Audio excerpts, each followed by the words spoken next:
Good morning dear students class 10th subject Punjabi. बेटा की है ਆਪਾਂ ਅੱਜ ਸਾਹਿਤਿਕ ਕਿਰਨਾਂ बुक ਦਾ ਸੈਕਿੰਡ ਚੈप्टर ਪੜ੍ਹਨ ਜਾ ਰਹੇ ਹਾਂ।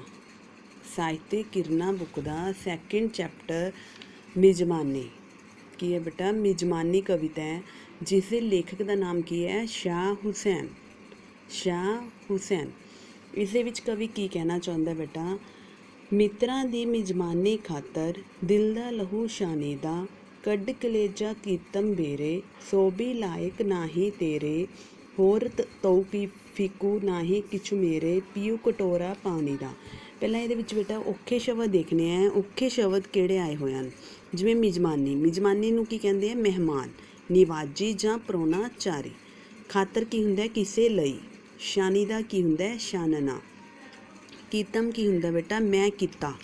वेरे टुकड़े, लायक पसंद, तोफीकू समर्था वित। कटोरा की हुंदा है कोला।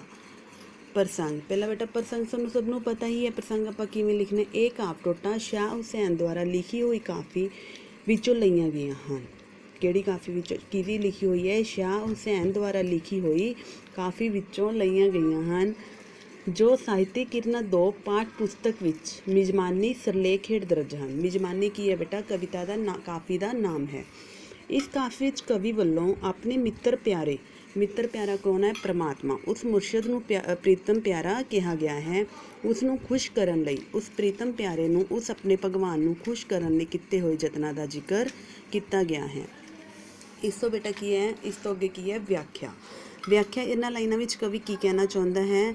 ਕਵੀ ਕਹਿੰਦਾ ਹੈ ਮਿੱਤਰਾਂ ਦੀ ਮਿਜ਼ਮਾਨੀ ਖਾਤਰ ਕਿ ਮੈਨੂੰ ਆਪਣੇ ਮਿੱਤਰ ਪਿਆਰੇ ਉਸ ਪ੍ਰਭੂ ਦੀ ਬਿਹਤਰੀਨ ਪ੍ਰੋਨਾਚਾਰੀ ਕਰਨ ਲਈ ਆਪਣੇ ਦਿਲ ਦਾ ਲਹੂ ਛਾਣ ਰਿਹਾ ਹਾਂ।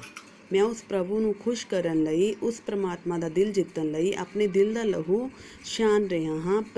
ਭਾਵ ਇਸ ਦਾ ਭਾਵ ਕੀ ਹੈ मैं अपने दिल विचों विकारा आदि की मैल नूं लोहण की कोशिश कर रहा हाँ। विकारा मतलब लोभ मोह अहंकार नूं छड्डण की कोशिश कर रहा हाँ तां जो मैं अपना दिल साफ करके अपने प्रीतम प्रभु नूं भेंट कर सकां, गिफ्ट कर सकां।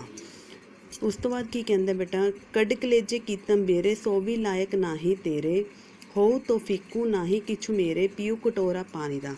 कहंदा उसने तो अपने कलेजे के टुकड़े भी कर लए हन। भाव उसने अपनी खुशियां ਜਾਂ ਆਪਣੇ ਸਰੀਰ ਦੀ ਵੀ ਪਰਵਾਹ ਨਹੀਂ ਕੀਤੀ ਪਰੰਤੂ ਕਹਿੰਦਾ ਕੀ ਸੀ ਉਸਦੇ ਪ੍ਰੀਤਮ ਪ੍ਰਭੂ ਨੂੰ ਉਸਦੇ ਪ੍ਰਮਾਤਮਾ ਨੂੰ ਇਹ ਵੀ ਪਸੰਦ ਨਹੀਂ ਆਇਆ। ਹੁਣ ਕਹਿੰਦਾ ਹੁਣ ਮੇਰੇ ਵਿੱਚ ਕੋਈ ਹੈਸੀਅਤ ਨਹੀਂ ਹੈ ਇਸ ਲਈ ਉਹ ਗਮਾਂ ਦੇ ਅਥਰੂਆਂ ਨਾਲ ਭਰਿਆ ਹੋਇਆ ਪਾਣੀ ਦਾ ਕਟੋਰਾ ਹੀ ਭੇਂਟ ਕਰ ਰਿਹਾ ਹੈ। ਹੁਣ ਉਹ ਕੀ ਕਹਿੰਦਾ ਮੇਰੇ ਵਿੱਚ ਹੁਣ ਕੋਈ ਵੀ ਹਿੰਮਤ ਨਹੀਂ ਇਸ ਲਈ ਮੈਂ ਹੁਣ ਆਪਣੇ ਹੰਝੂਆਂ ਨਾਲ ਭਰਿਆ ਹੋਇਆ ਪਾਣੀ ਦਾ ਕਟੋਰਾ ਹੀ ਉਸ ਪ੍ਰੀਤਮ ਨੂੰ ਭੇਂਟ ਕਰ ਰਿਹਾ ਹਾਂ। ਨੈਕਸਟ ਕੀ ਹੈ ਬੇਟਾ मित्रा लिख कितावत भेजी लगावान फिर तड़फेंदी तन विच ताकत रही न मूले रो रो हर पछानी दा। की है बेटा इस विच औखे शब्द की है कितावत। कितावत तो की भाव है चिट्ठी। बान तो की भाव है बेटा तीर। तड़फेंदी तो की भाव है बेटा तड़फदी। अगे की है बेटा मूले तो मूले का की अर्थ हुंदा है जरा भी जां बिल्कुल भी। हरफ की हुंदा है अखर। इसी की है बेटा प्रसंग सेम आएगा।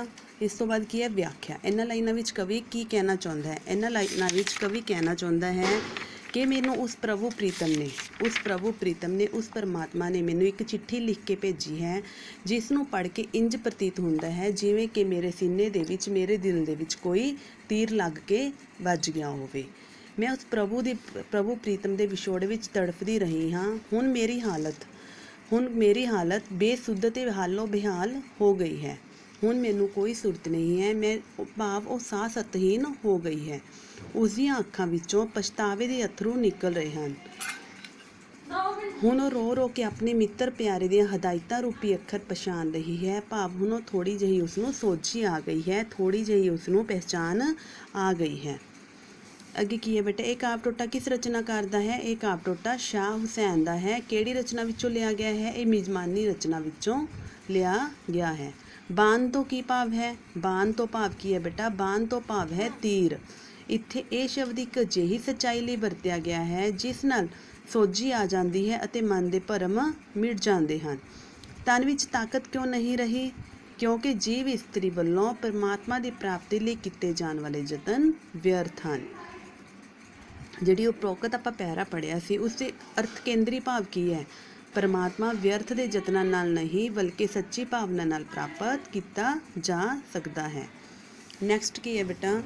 ਤਨ ਮਨ ਉਪਨਾ ਪੁਰਜੇ ਕੀਤਾ ਤੈਨੂੰ ਮਿਹਰ ਨਾ ਆਈਆਂ ਮੀਤਾਂ ਅਸਾਨੂੰ ਹੋਰ ਉਜਰ ਨਾ ਕੋਈ ਚਾਰਾ ਕਿਆ ਨਿਮਾਨੀ ਦਾ। ਇਸ ਵਿੱਚ ਔਖੇ ਸ਼ਬਦ ਕਿਹੜੇ ਆ ਬੇਟਾ? ਤਨ, ਤਨ ਕੀ ਹੁੰਦਾ? ਸਰੀਰ। ਪੁਰਜੇ ਕੀ ਹੁੰਦਾ ਬੇਟਾ? ਟੁਕੜੇ। ਮਿਹਰ, ਤਰਸ। ਮੀਤਾ ਕੀ ਹੁੰਦਾ ਬੇਟਾ? ਮਿੱਤਰਾ, ਮਿੱਤਰਾਂ, ਫਰੈਂਡਸ। ਉਜਰ ਕੀ ਹੁੰਦਾ? ਇਨਕਾਰ। ਚਾਰਾ ਜ਼ੋਰ। ਨਿਮਾਨੀ ਬੇਵਸ।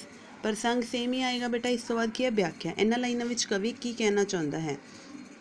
ਇਹਨਾਂ ਲਾਈਨਾਂ ਵਿੱਚ ਕਵੀ ਕੀ ਕਹਿੰਦਾ ਹੈ ਕਿ ਉਸ ਜੀਵ ਇਸਤਰੀ ਨੇ ਜੋ ਕਿ ਪਰਮਾਤਮਾ ਨੂੰ ਮਿਲਣ ਲਈ ਤੜਫ ਰਹੀ ਹੈ ਉਸਨੇ ਆਪਣੇ ਮਨ ਦੇ ਟੁਕੜੇ ਕਰ ਲਏ ਹਨ। ਉਸਨੇ ਆਪਣੇ ਤਨ ਦੇ ਵੀ ਟੁਕੜੇ ਕਰ ਲਏ ਹਨ ਅਤੇ ਮਨ ਦੇ ਵੀ ਟੁਕੜੇ ਕਰ ਲਏ ਹਨ। ਭਾਵ ਆਪਣੇ ਸਰੀਰ ਨੂੰ ਕਸ਼ਟ ਦੇ ਦਿੱਤਾ ਹੈ ਅਤੇ ਕਠਿਨ ਤਪੱਸਿਆ ਵੀ ਕੀਤੀ ਹੈ।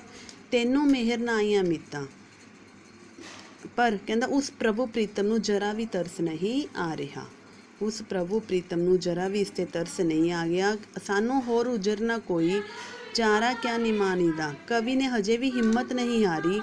ਉਸ ਨੂੰ ਹਜੇ ਵੀ ਕੋਈ ਇਨਕਾਰ ਨਹੀਂ।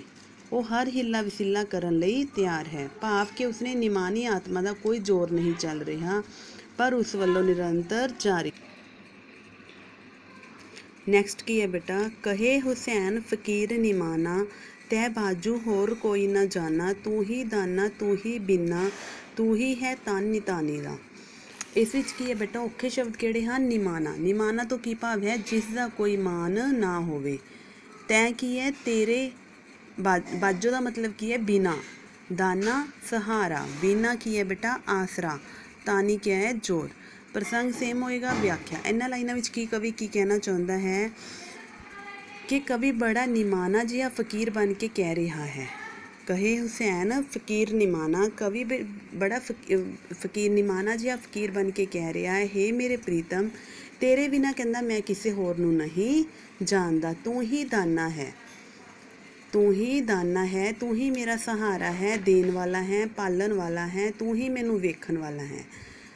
ਤੂੰ ਸਾਡਾ ਸਹਾਰਾ ਵੀ ਤੂੰ ਹੈ, ਤੂੰ ਹੀ ਸਾਡੇ ਵਰਗੇ ਕਮਜ਼ੋਰਾਂ ਦੀ ਤਾਕਤ ਹੈ। ਭਾਵ ਪਰਮਾਤਮਾ ਨੂੰ ਕੀ ਕਹਿ ਰਿਹਾ? ਆਪਣੇ ਪ੍ਰੀਤਮ ਪਿਆਰੇ ਮੁਰਸ਼ਦ ਨੂੰ ਕੀ ਕਹਿ ਰਿਹਾ? ਤੂੰ ਹੀ ਸਭ ਕੁਛ ਹੈ, ਤੂੰ ਹੀ ਸਾਨੂੰ ਸਹਾਰਾ ਦੇਣ ਵਾਲਾ ਹੈ, ਤੂੰ ਹੀ ਸਾਨੂੰ ਪਾਲਣ ਵਾਲਾ ਹੈ, ਤੂੰ ਹੀ ਸਾਨੂੰ ਦੇਣ ਵਾਲਾ ਹੈ।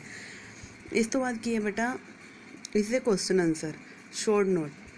ਮਿਜ਼ਮਾਨੀ ਕਵਿਤਾ ਕਿਸ ਦੁਆਰਾ ਲਿਖੀ ਗਈ ਹੈ? ਸ਼ਾਹ ਹੁਸੈਨ ਦੁਆਰਾ। ਮਿਜ਼ਮਾਨੀ ਕਵਿਤਾ ਕਿਸ ਕਾਵਿ ਰੂਪ ਵਿੱਚ ਲਿਖੀ ਗਈ ਹੈ? ਕਾਫੀ ਵਿੱਚ। ਮਿੱਤਰਾਂ ਦੀ ਮਿਜ਼ਮਾਨੀ ਖਾਤਰ ਤੁਕ ਵਿੱਚ ਮਿੱਤਰ ਕਿਸ ਨੂੰ ਕਿਹਾ ਗਿਆ ਹੈ? ਮੁਰਸ਼ਦ ਜਾਂ ਪਰਮਾਤਮਾ ਨੂੰ। ਤੂੰ ਹੀ ਦਾਨਾ ਤੂੰ ਹੀ ਬੀਨਾ ਵਿੱਚ ਦਾਨਾ ਬੀਨਾ ਕਿਸ ਨੂੰ ਕਿਹਾ ਗਿਆ ਹੈ? ਪਰਮਾਤਮਾ ਨੂੰ। ਕਿਸੀ ਮਿਜ਼ਮਾਨੀ ਦੀ ਗੱਲ ਕੀਤੀ ਗਈ ਹੈ?